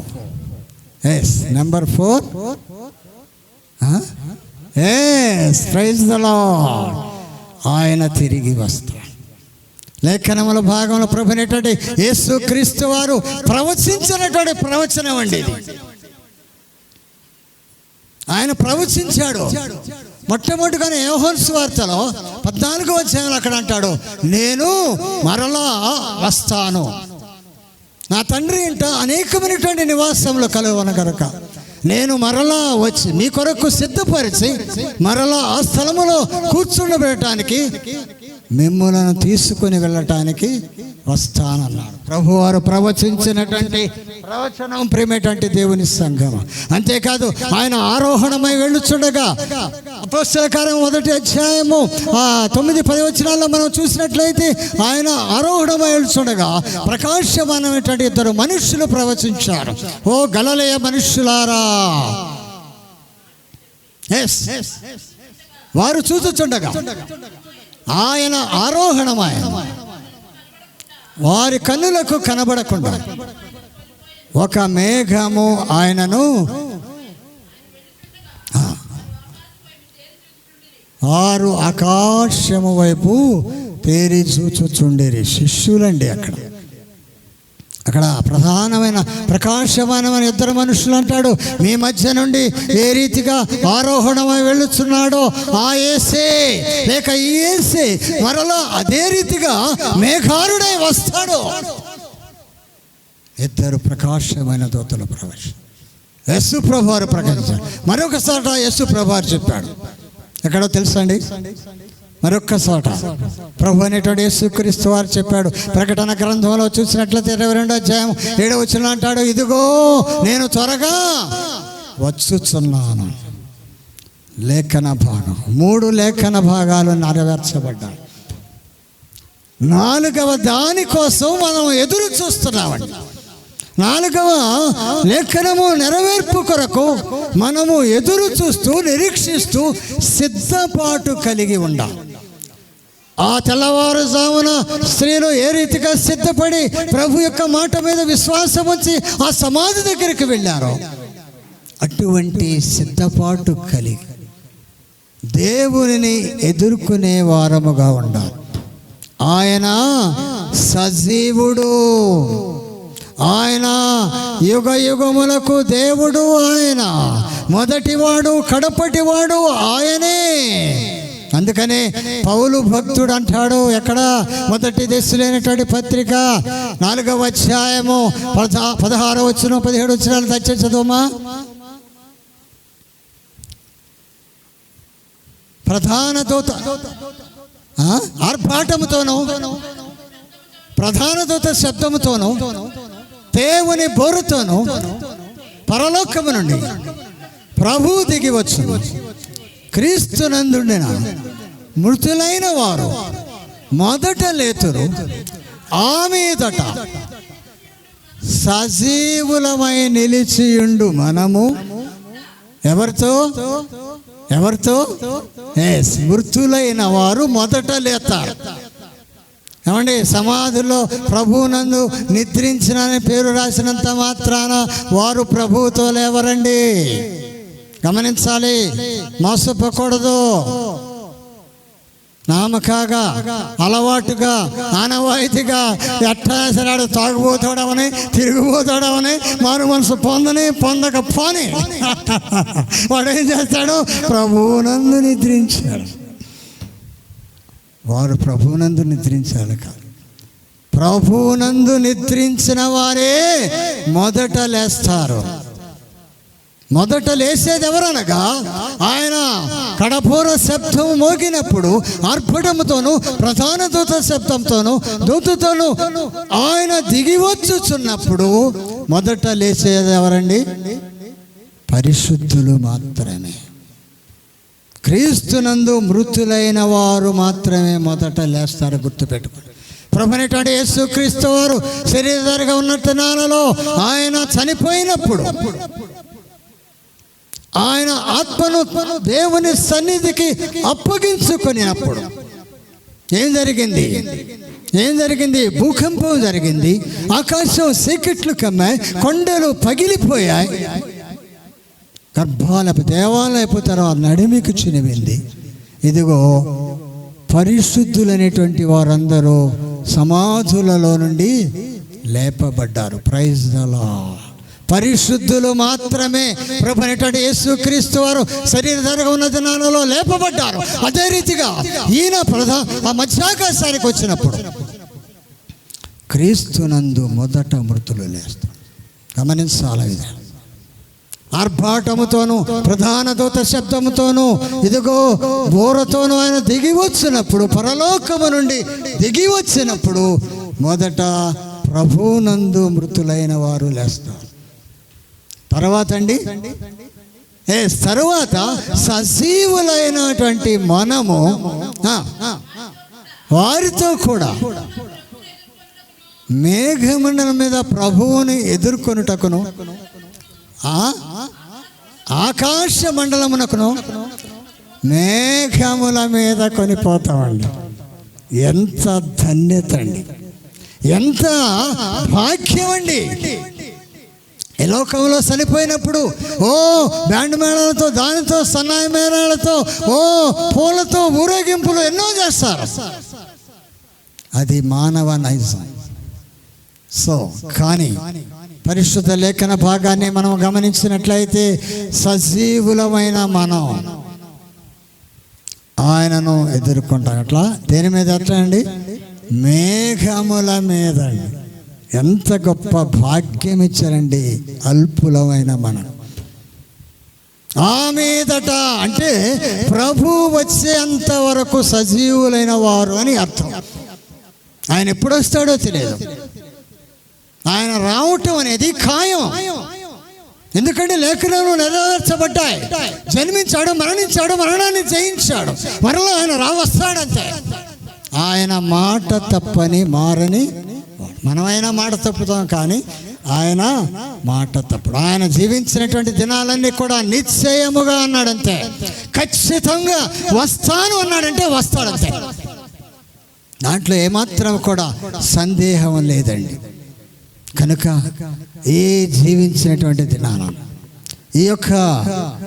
ఈ ఈస్టర్ దినాన, పునరుద్ధాన దినాన, ఇంకా రక్షణ, మారు మనస్సు, క్రొత్త జన్మ అనుభవం లేని వారు ప్రభు సన్నిధిలో తీర్మానం చేసుకోవాలి.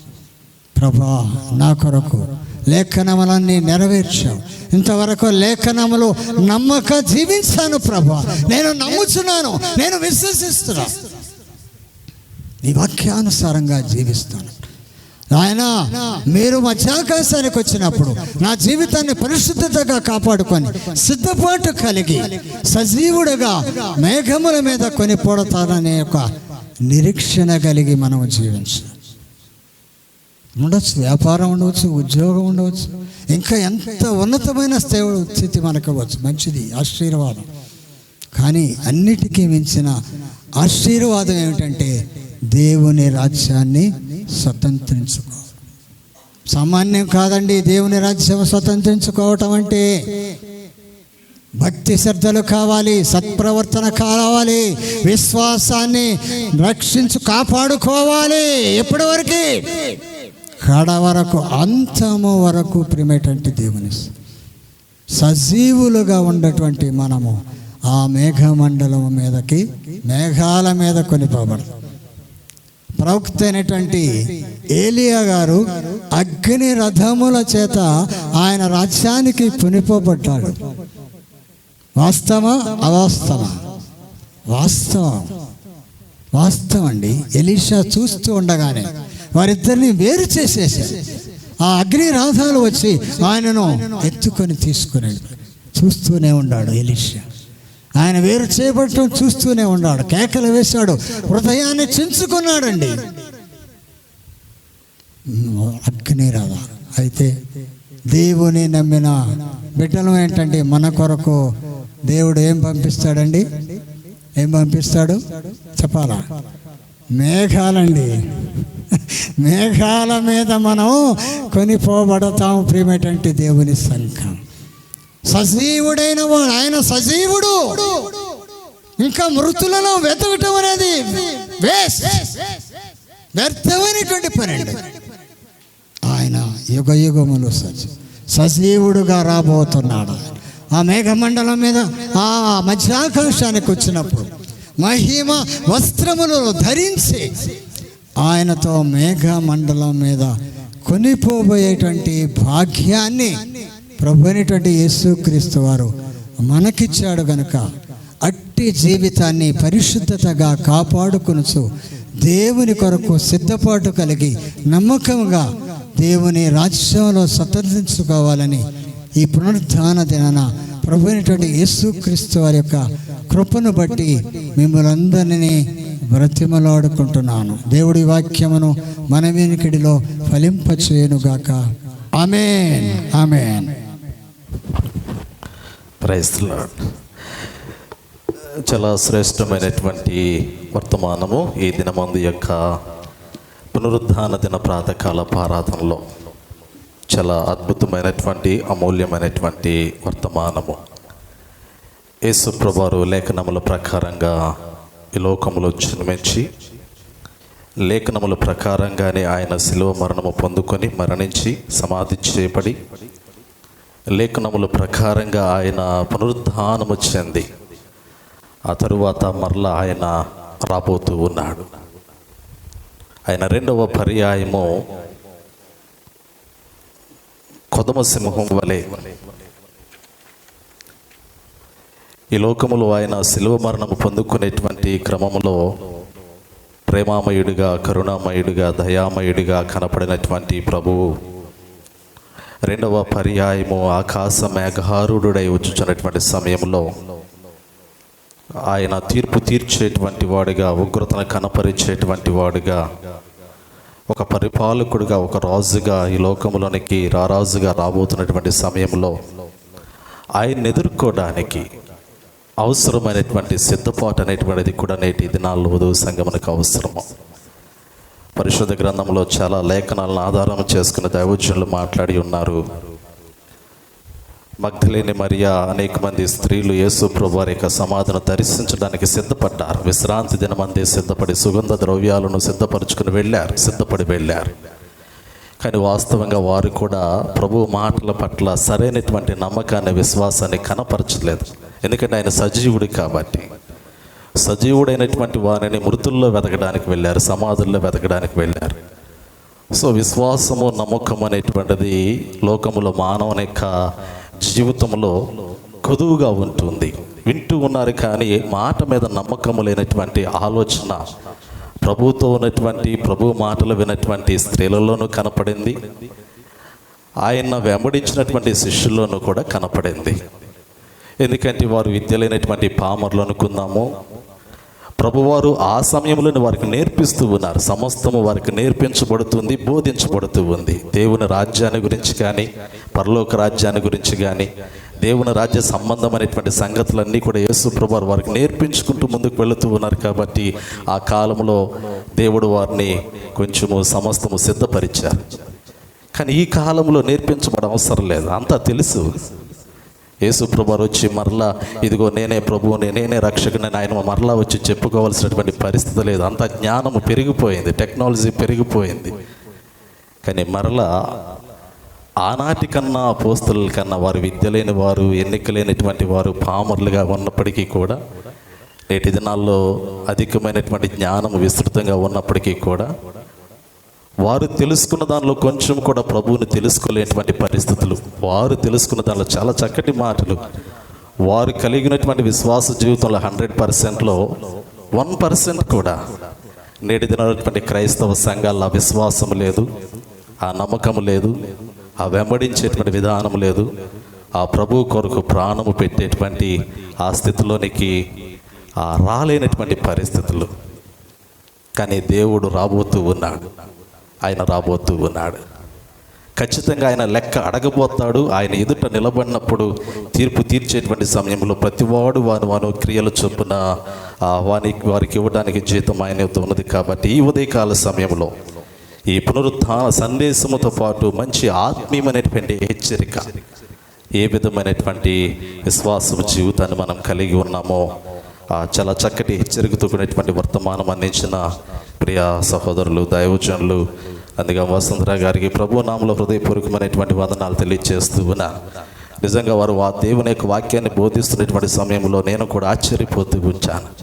అరే, దేవుడు ఎంత జ్ఞానం ఇచ్చాడు, దేవుడు ఎంత శ్రేష్టమైనటువంటి నడిపింపును అనుగ్రహించి ఉన్నాడు. నేను కూడా బైబిల్ చూడకుండా అలా వాక్యం చెప్పలేను. నిజం, ఉన్నది ఉన్నట్టు మాట్లాడాలి, ఉన్నది ఉన్నట్టు మాట్లాడాలి. వేదాంతపరమైనటువంటి జ్ఞానం అనేటువంటిది కాస్తో కోస్తో సంపాదించుకోగలిగినా కానీ ఆ జ్ఞానం అనేటువంటిది, ఆ వేదాంతపరమైనటువంటి జ్ఞానం వారికి లేకపోయినప్పటికీ కూడా దేవుడు వారికి ఇచ్చిన తలంతు, దేవుడు వారికి ఇచ్చిన తలంతు. ఒక్కొక్కసారి నాకు కూడా అనిపిస్తుంది, అరే వారిలాగా నేను చెప్పగలిగితే ఎంత బాగుండు అనేటువంటి ఆలోచన. నిజంగా చాలా అద్భుతమైనటువంటి వర్తమానికులు, నేను ప్రేమించేటువంటి దైవజనుల్లో, నేను ఇష్టపడేటువంటి దైవజనుల్లో నందిగామ వసుంధర గారి యొక్క వర్తమానము చాలా నాకు సంతోషం, ఆనందాన్ని కలిగిస్తూ ఉంటుంది, అనర్గళంగా. సో ఈరోజు ఉదయకాల సమయంలో మరలా ఇంత చక్కటి వర్తమానం అందించిన విధానం బట్టి సంఘం అంతటి పక్షమున మరి మా పక్షమున హృదయపూర్వకమైన వందనాలు ధన్యవాదాలు తెలియజేస్తూ ఉన్నాను.